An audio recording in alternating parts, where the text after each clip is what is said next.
Je vais hériter de la succession de mon mari de 800 000 dollars et de cette maison, car nous n'avons pas d'enfants, donc tout m'appartient.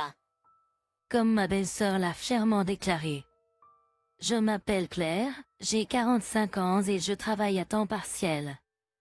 J'ai 2 fils, un en 3e année de lycée et l'autre en première année. Mon fils aîné, qui passe le concours d'entrée à l'université cette année, rêve de devenir avocat, donc il travaille dur. Il semble que mon fils aîné admire le métier d'avocat depuis qu'il est petit, peut-être influencé par mon frère Marie. Marie est avocat, et il y a quelques années, il avait même son propre cabinet d'avocat avec plusieurs avocats qui travaillaient pour lui. Mon fils aîné, qui observait Marie depuis l'école primaire, aimait étudier, et ses notes étaient toujours bonnes. Marie était également ravie d'entendre que mon fils aîné poursuivait une carrière d'avocat, et il le soutenait. Mon fils aîné en parlait toujours quand il rencontrait Marie. Je vais devenir avocat comme mon mari. Marie riait et répondait, « Dépêche-toi de devenir avocat et suis mes traces. » Marie est mariée mais n'a pas d'enfant. Quand il venait nous rendre visite, il jouait avec mes fils, et ils étaient très amicaux avec lui, et il les gâtait. Mon frère avait une femme 10 ans plus jeune que lui, mais c'était une femme excentrique, ou plutôt difficile, qui ne venait jamais chez nous, donc nous n'étions jamais en bons termes avec elle. Marie et moi avons perdu nos parents tôt, et il a pris leur place quand je me suis mariée. Après que je me suis mariée, Marie s'est également mariée. Quand j'ai appris que Marie se mariait avec une femme plus jeune, mon mari et moi l'avons taquinée en plaisantant, mais nous avons été choqués par le regard mécontent de la mariée quand nous l'avons rencontrée. On s'attendrait à ce qu'elle soit heureuse de se marier, mais là, elle nous regardait d'un air courroucé. Devant Marie et sa femme, nous disions des choses comme « Vous êtes faits l'un pour l'autre ». Mais une fois chez nous, ce n'était que mon mari et moi, et nos véritables sentiments sortaient. Pourquoi aurait-elle l'air si malheureuse alors qu'il se marie?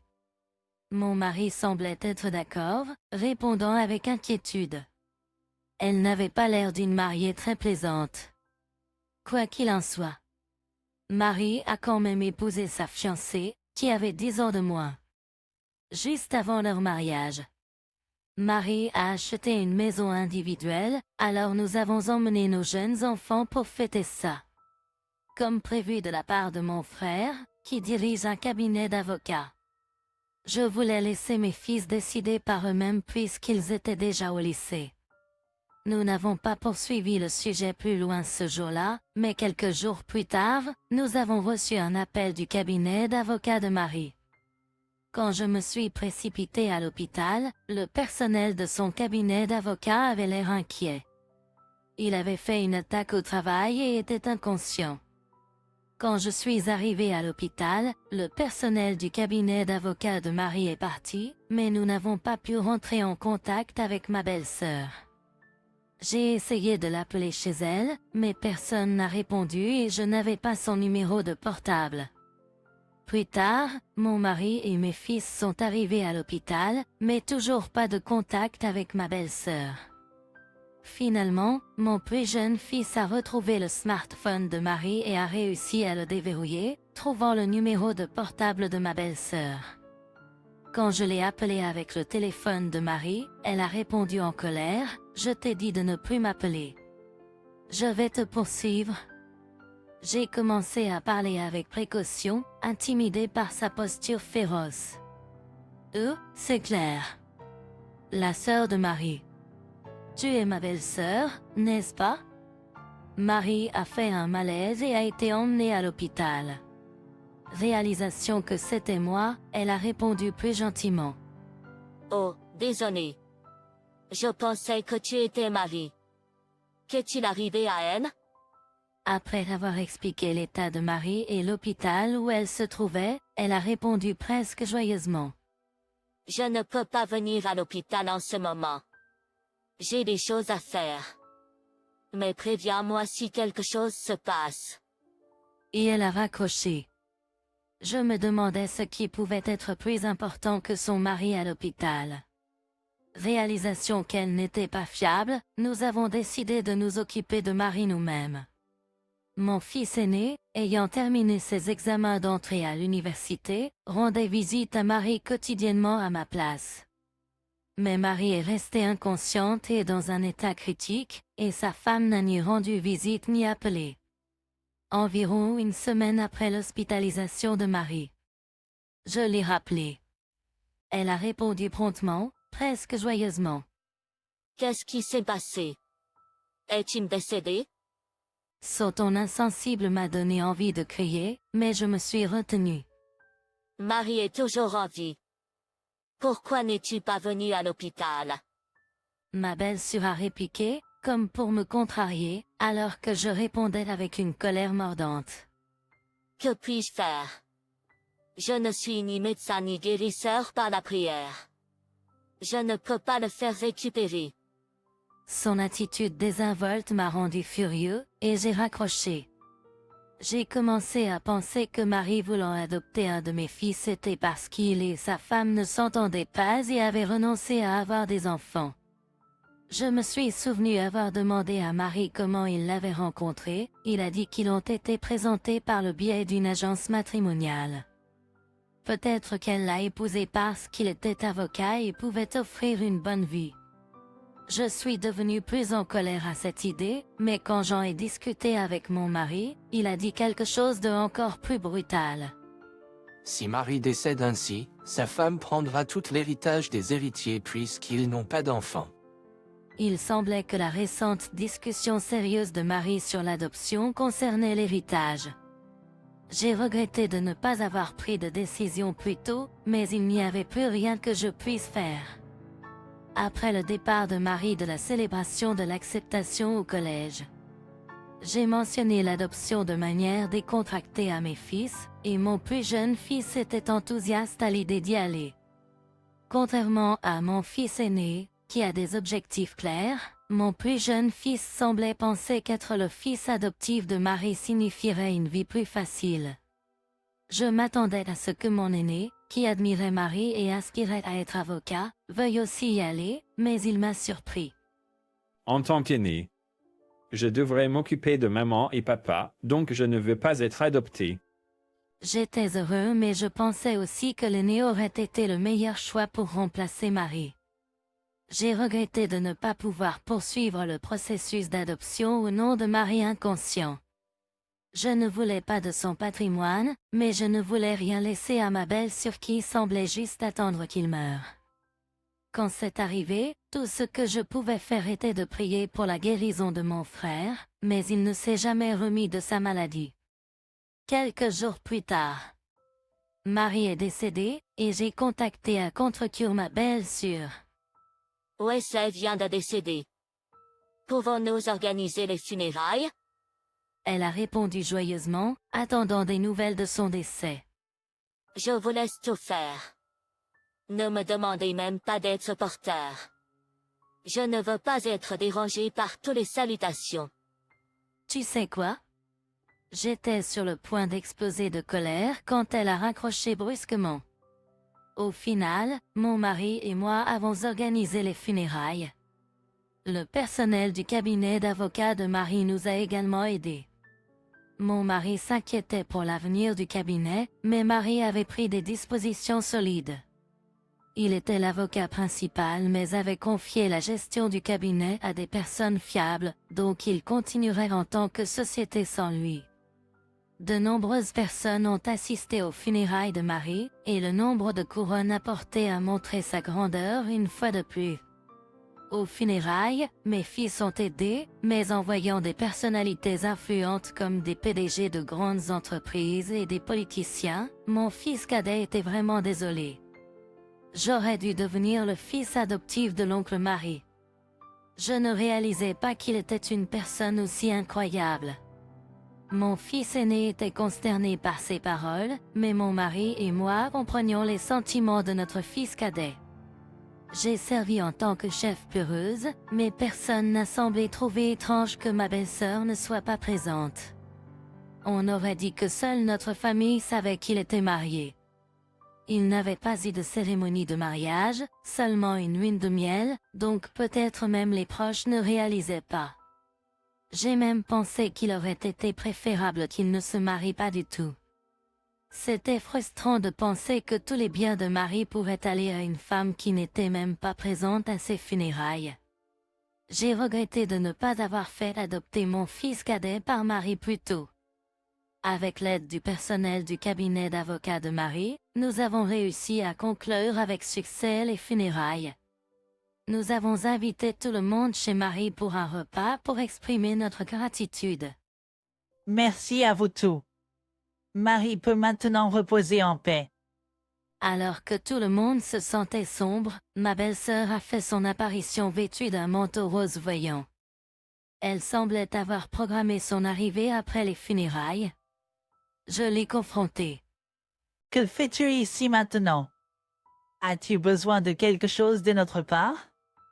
Avec un grand sourire, elle a annoncé suffisamment fort pour que tout le monde entende.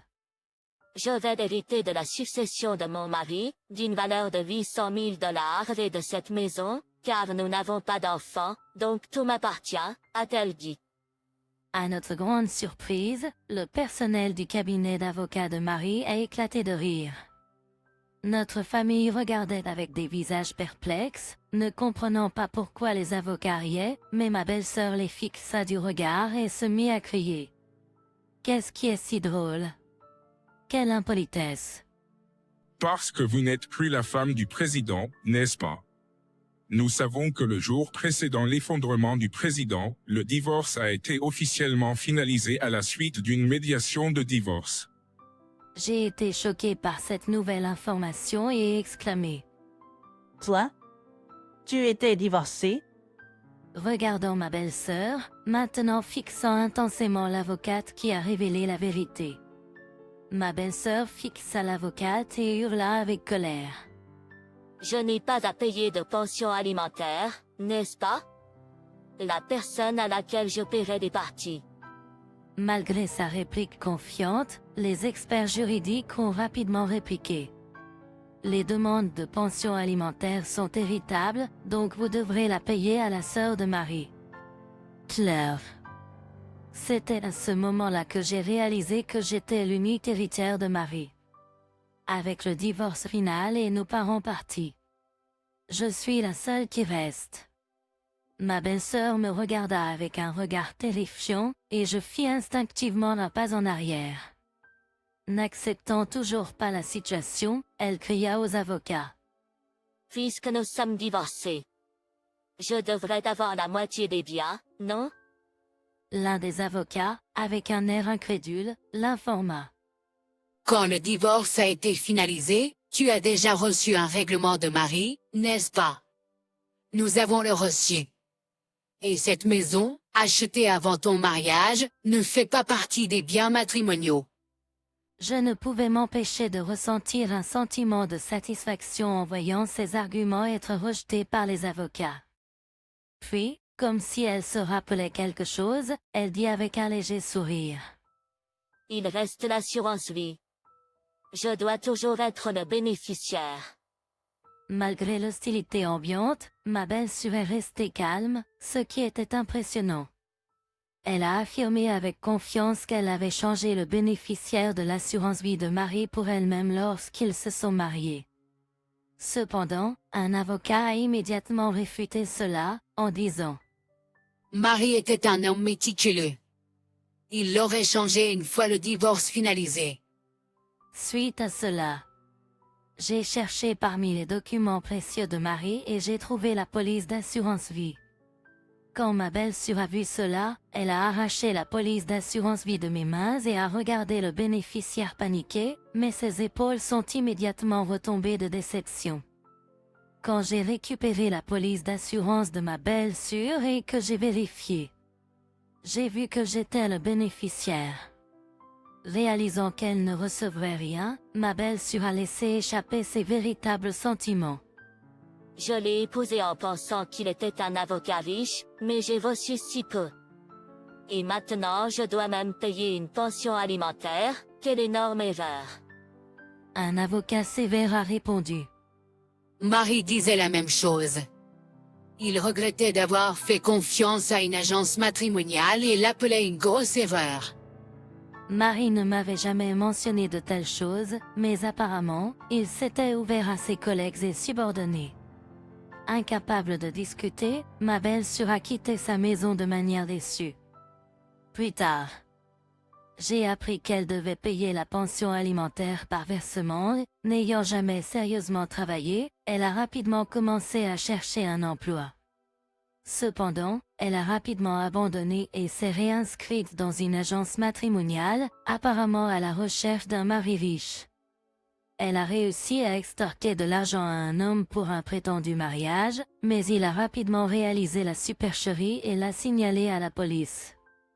Un des collègues avocats de Marie m'a informé que ma belle-sœur avait été arrêtée pour fraude au mariage. Je suis allé au bureau de l'avocat pour me renseigner sur la pension alimentaire impayée lorsque cette nouvelle est arrivée.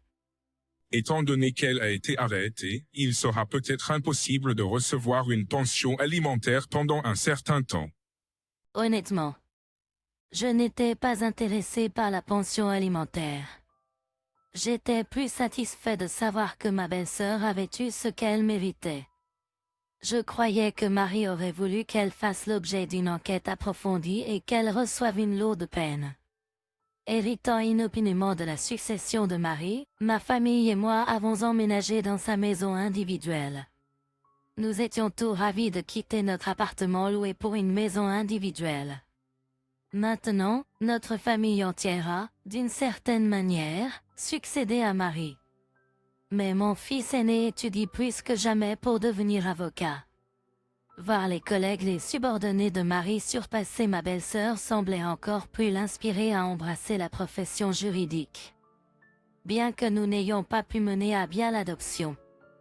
J'espère que mon fils aîné perpétuera l'héritage de Marie et deviendra un avocat aussi admirable que lui. Mon plus jeune fils était le seul à être contrarié d'hériter de tout. Se lamentant, j'aurais dû être le fils adoptif de tante Marie, alors j'aurais pu hériter d'une poupée. Sa remarque à moitié plaisante était touchante.